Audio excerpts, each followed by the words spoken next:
मित्रों नमो नमः। आइए हम लोग अगला सूत्र देखते हैं विसर्ग संधि का हंस च। तो सबसे पहले हम लोग यह देखेंगे यह कैसा सूत्र है। यह परीक्षा में बार बार पूछा जा चुका है। तो यह विधि सूत्र है, ठीक, अर्थात विधान करता है। अब यह परीक्षा में पूछा गया है कि किसका विधान करता है, उत्त का विधान करता है, ठीक, इतना याद रहे।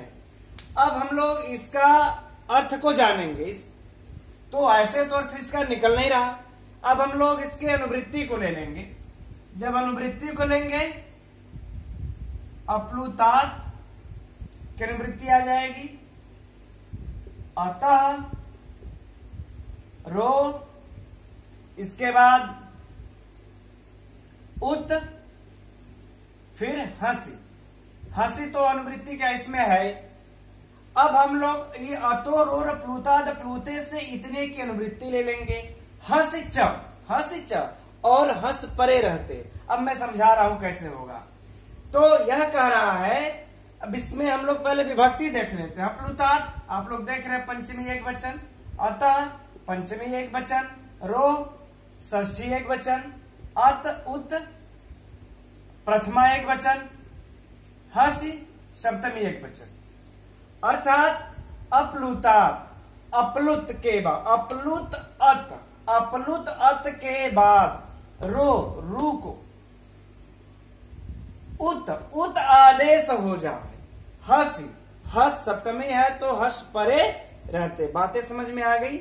अब ऐसे समझिए, अपलुत अर्थात अ हो, अ के बाद आपका क्या वे रूह, ठीक, अर्थात रह। अब इसके बाद क्या आवे, तो कह रहे हैं इसके बाद अब हस प्रत्याहार का कोई वर्ण आ जाए तो इस र को उ आदेश हो जाएगा, राइट। यह भी देखिए उत्तु करता है। इसी को कह रहे हैं, जो उ कर रहा है इसी को कह रहे हैं कि उत्तु का विधान करता है। किसका विधान कर रहा है, उत्तु का। हम लोग जो कल की वीडियो में पीछे जो पढ़े अतो रोर प्लुताद प्लुते, वह भी सूत्र क्या करता है, वो भी र को ही उत्त करता है। लेकिन उसका ये तो मान लेते हैं जो कंडीशन रहा हमारे हंसी चक्कर रहा है ना। इस तरह से आप लोगों का कंफ्यूजन दूर हो जाएगा। अब ये जो सूत्र है अतो रोर प्लुताद प्लुते वाला, यह सूत्र क्या कर रहा है, यह कहता है कि अत हो, अत अर्थात अपलुत अत है ना, अर्थात अ ही हम मानेंगे इसको। वैसे शुद्ध के तो यहां पर लिखना चाहिए अपलुत अत, है ना, अपलुत अत। अपलुत अत का मतलब हो गया कि जो ह्रस्व आकार हो, ठीक। तो हम ऐसे समझ लेंगे कि ह्रस्व आकार के बाद क्या आवे, र आवे, ठीक। इस र के बाद फिर अ हो, फिर अत अर्थात ह्रस्व आकार हो, अत ही हो अर्थात ह्रस्व आकार हो, तब क्या होगा, इस र को उ आदेश हो जाएगा। अब बातें समझ में आई। यह भी उत्तु किया। यह आप लोगों के अब इस तरह से समझेंगे तो हमारे ख्याल से आप लोगों को कभी मिस्टेक नहीं होगा, भूलेगा नहीं कि हंसी च भी उत्तु विधान करता है, अतोर प्लुताद प्लुते भी उत्तु का विधान करता है, जो कि पिछले वीडियो में हम लोग पढ़ चुके हैं। लेकिन कंडीशन है, यहां तक तो कंडीशन सेम है, अपलुत अत के परे र हो तब इसको उ कर देता है। यह भी अपलुत अत के परे र हो तब इसको उ कर देता है। अब यहां परे वाली कंडीशन चेंज है। हंसी च में हंस परे रहते उ को उत्तु कर, र को उत्तु करता है, उ करता है। और अतोर और प्लुताद प्लुते अपलुत अत के परे रहते र को उ कर देता है। इसलिए शिवो अर्च्य में यहां पर आप लोग देखेंगे तो अर्च्य ही था, है ना। अब वो तो पढ़ चुके हम लोग कल का, तो ये अपलुत अ ही है। अब इसको र को उत्त हो गया। अब यहाँ हमको हंस चाहिए, तब यहाँ पर जाकर के यह हंसी च हमारा काम करेगा। अब आइए हम लोग इसका उदाहरण देख लेते हैं। उम्मीद करते हैं अब आप लोगों को समझ में आ गया होगा दोनों सूत्र। शिवस धन वंदय, शिवस धन वंदय, है ना। अब इसका हिंदी हम लोग देखेंगे, शिव जी वंदनीय है। ठीक, आइए अब इस स को सर्वप्रथम क्या होगा, शिवरु, है ना, किस सूत्र से, ससजुसोरु, किस सूत्र से हो रहा है, ससजुसो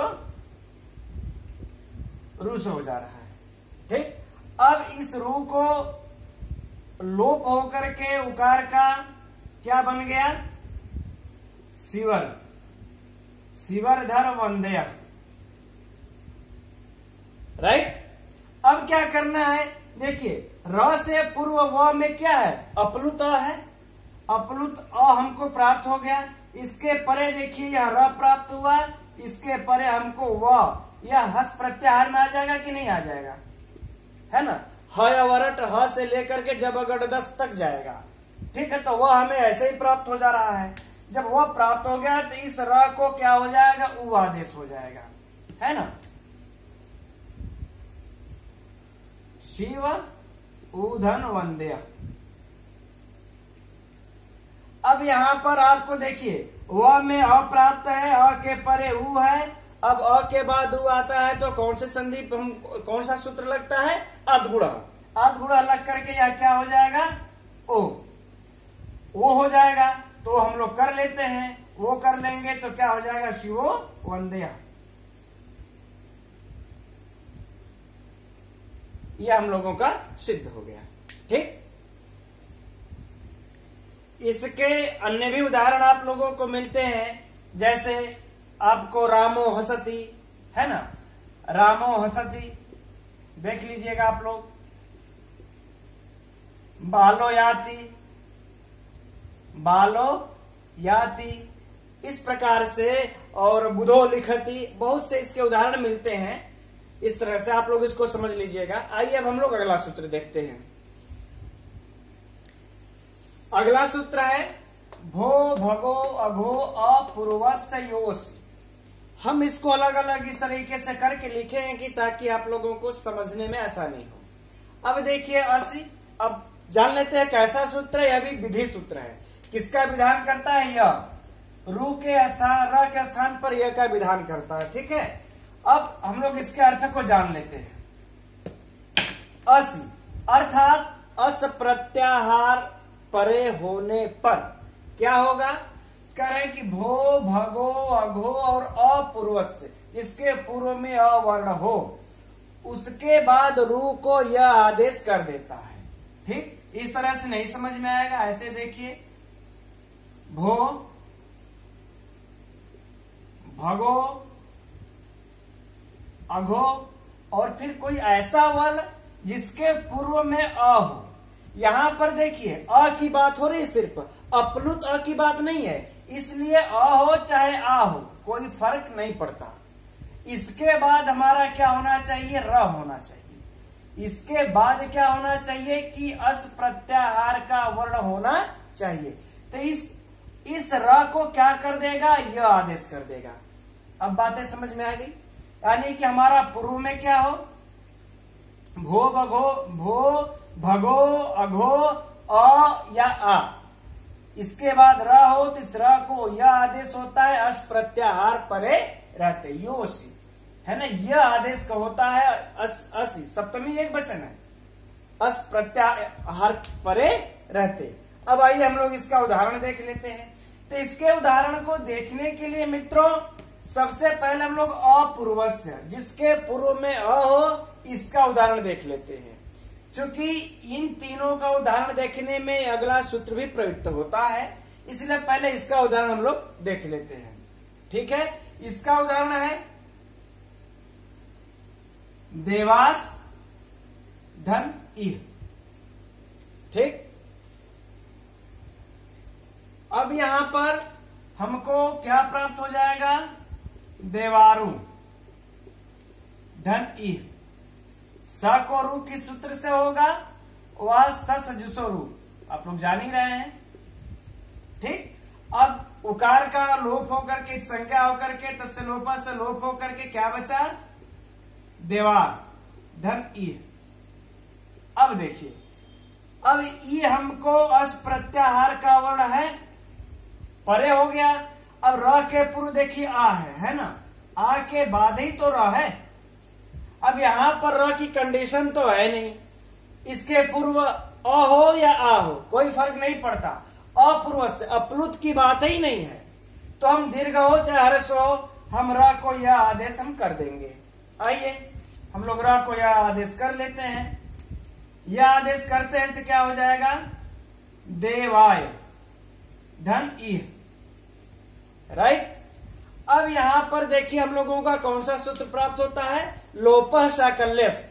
वह क्या कहता है, वो यही कहता है अ या आ के बाद, सरल शब्दों में समझिए, अ या आ के बाद यदि यह आवे तो इसका विकल्प से लोप हो जाता है। यदि इसके परे अस प्रत्याहार का वर्ण हो तब तो हमको ई अस प्रत्याहार का वर्ण प्राप्त हुआ, इसके पूर्व में अ या आ ही है तो यह का विकल्प से लोप कर देगा। अब जब लोप कर देगा तो क्या बन जाएगा, देवा और ई, है ना। यह रूप कब बनेगा, लोपः साकल्यस्य के द्वारा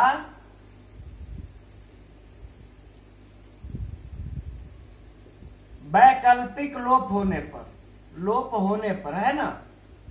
आप लोग समझ लीजिएगा। और जब लोप नहीं होगा तो देवाय धन ये दिख ही रहा है, हम इसको मिला देंगे, ई आपको यह पर आ जाएगा। क्या हुआ, देवाई, है ना। अब बातें समझ में आ गई। यह जब लोप नहीं होगा तब ऐसा रूप सिद्ध हो जाएगा हमको, ठीक। अब आइए हम लोग इसका उदाहरण देखते हैं। तो इसको उदाहरण के लिए समझ लेते हैं पहले।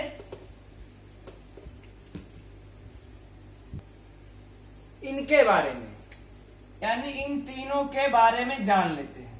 यह क्या कह रहा है, यह देखिए है निपात, यह चादिगण में पठित है ना। यह चादिगण में पठित होने के कारण चादेव सत्वे से इनकी निपात संज्ञा हो जाती है, ठीक। थोड़ा सा जान लेंगे सही रहेगा। चादेव सत्वे से इनकी निपात संज्ञा हो जाती है, निपात संज्ञा, राइट। अब इनका स्वराद निपात अव्ययम सूत्र से इनकी अव्यय संज्ञा हो जाती है। निपात हो जाने के बाद यह क्या हो जाते हैं, अव्यय हो जाते हैं, ठीक। अब अव्यय हो जाते हैं तो यद्यपि इनका जो प्रयोग होता है इन तीनों का संबोधन में होता है ना। अब संबोधन में इनका क्या होता है, जैसे कि देखिए ए भोस देवा, है ना, भोस देवा, यह साधारण संबोधन में, ठीक। हे देवताओं, इनका क्या हो जाएगा, हे देवताओं, यह साधारण संबोधन में प्रयुक्त होते हैं। और जो भगो है यह भगवान के लिए, जब हम भगवान के लिए जब संबोधन करते हैं तब यह भगो का प्रयोग हम करते हैं। इसका हम क्या कर देंगे, भगोस नमस्ते,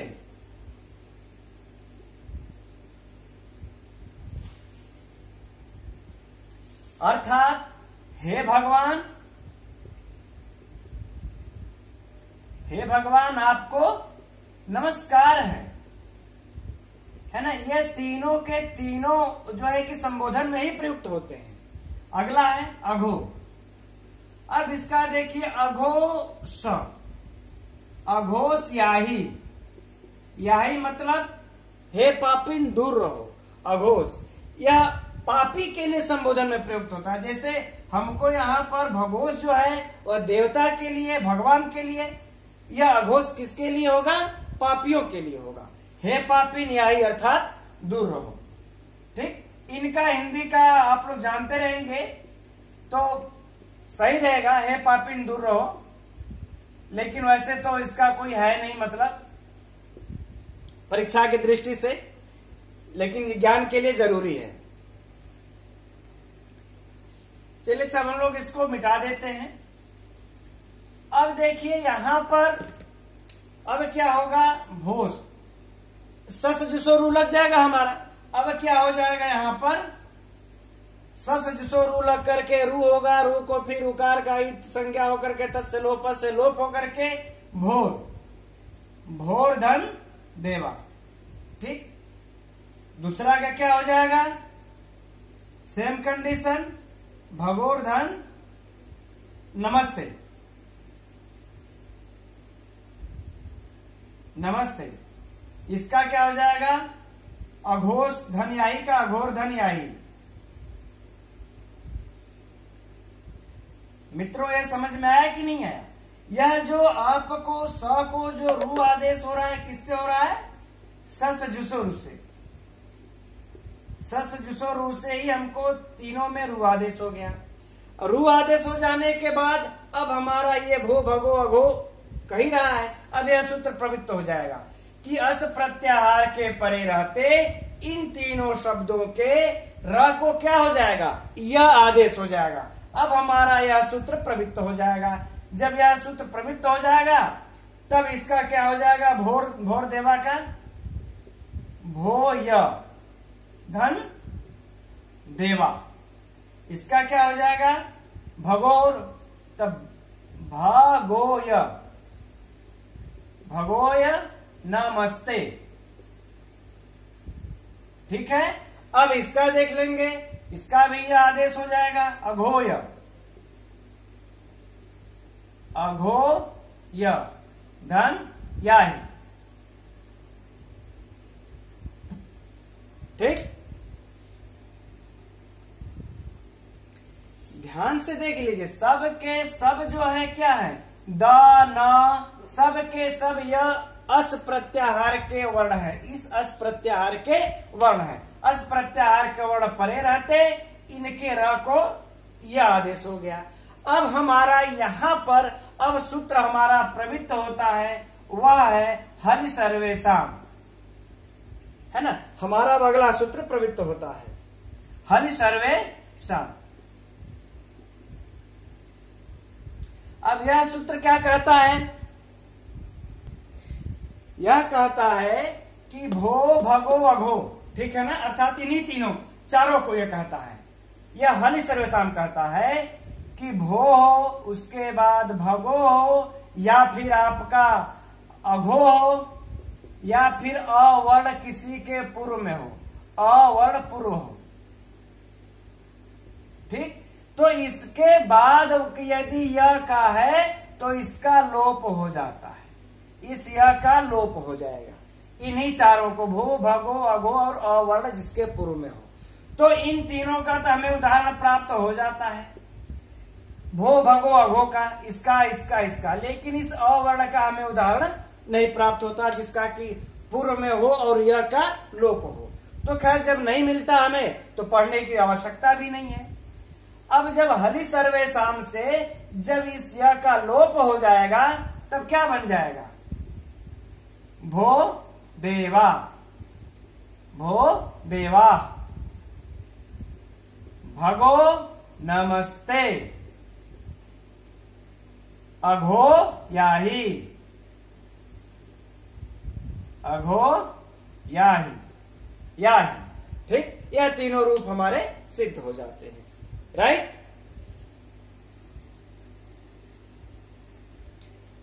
मित्रों उम्मीद करते हैं आप लोगों को समझ में आ गया होगा। अब हम लोग आगे की वीडियो में अगला रो सूत्र का अध्ययन करेंगे। तब तक के लिए नमो नमः।